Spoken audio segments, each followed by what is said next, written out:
ассалому алайкум дӯстони азиз, бародарон ва хоҳарони гиромӣ. Ин шабакаи Голос Мигранта мебошад. имрӯз дӯстони азиз тасмим гирифтем ки ба шумо як-ду хабарҳои хуш бирасонем.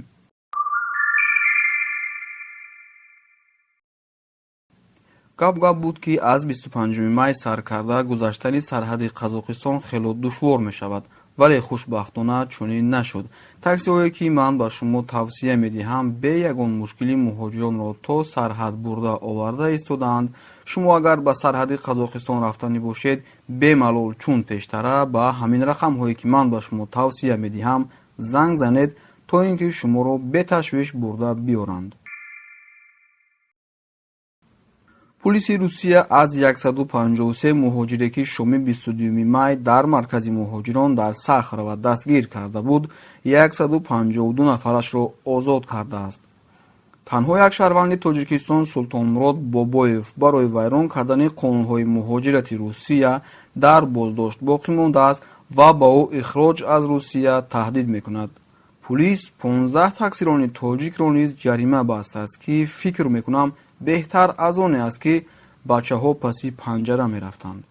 мувофиқи маълумотҳои ба дасти мо расида, шоми 22 май дар шаҳраки Вороновское дар канори Сахарова байни таксиронҳо аз Осиёи марказӣ ва рақибонашон аз ҷумҳурии Доғистони Русия занозанӣ гурӯҳӣ ба амал омад. як таксирони тоҷик ки дар масири Москав Сахарова мусофир мекашонд дар суҳбат бо Сомонаи Ахбор гуфт, сабаби занозании бачаҳои таксист долия ё ҳақ талаб кардани роҳбарони як гурӯҳи ҷиноӣ аз Доғистон буд.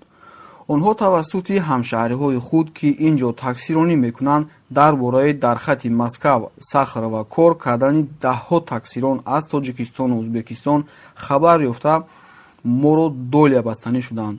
мо гардан надодем ва бо онҳо гапҳоямон гурехт. ба гуфтаи шоҳидон, вақте нирӯҳои омон шоми 22 май ба маҳалли занозанӣ расид, аксари таксиронҳо ва аъзои гурӯҳи ҷиноии доғистониҳо ба мошинҳои худ нишаста фирор карданд.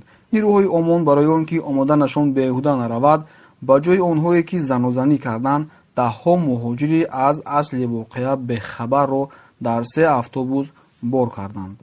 валентина Чупик дар саҳифаи фейсбукиаш чунин навиштааст: дар назди маркази Сахарова доғистониҳои шуҷоъ барои ҷойҳои равғании таксиронӣ занозанӣ карданд ва нирӯҳои боз ҳам шуҷоътари омон ба назари шумо киро дастгир карданд? албатта муҳоҷиронеро ки аз маркази Сахарова берун мешуданд ва аз ин воқеа ҳатто хабардор ҳам набуданд. дар ҳар кадом аз 3 автобус 52-53 нафариро бор карда бурданд. хушбахтона дар охир ҳамаи муҳоҷирони боздоштшударо озод карданд ба ғайр аз як тоҷик ки ҳуҷҷатҳояш нодуруст буд.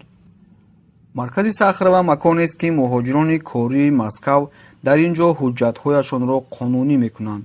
ин марказ аз шаҳри Москав тақрибан 50 километр дур аст ва азбаски ҳар рӯз садҳо муҳоҷир бояд барои қонунӣ кардани будубошаш ба ин ҷо биравад. таксиронӣ дар ин масир ба як бозори пурмуштарӣ ва пурфоида табдил ёфтааст.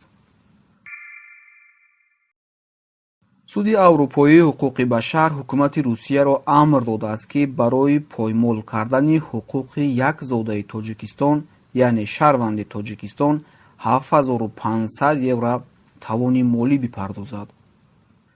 рӯзи 15 май суди аврупоии мақомоти Русияро барои боздошти дурударози Олимҷон Маинови 51 сола дар шароити номуносиб ва бе ҳеҷ заминаҳои қонунӣ ҳаққи ӯро поймол кардан, мақомоти Русияро амр додааст ки бояд товони ин ноҳаққиро бипардозад.